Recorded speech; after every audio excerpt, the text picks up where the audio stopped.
So here is a quick way to access user email address in Jenkins. We have two ways to access the user email address.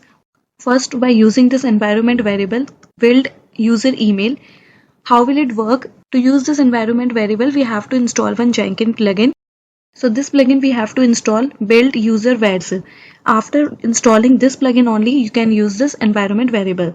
And after installing this variable, you will be able to access the other variables as well, such as build user first name, last name, build user ID, and build user group as well.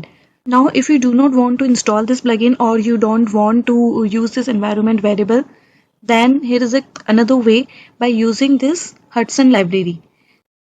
You have to first import these two libraries, hudson.model.user and hudson.task.mailer.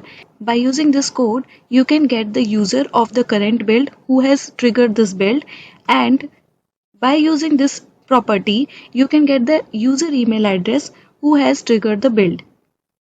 To use these properties, you must have to import these libraries first, and after that you will be able to get the user ID as well as the user email address. Thank you.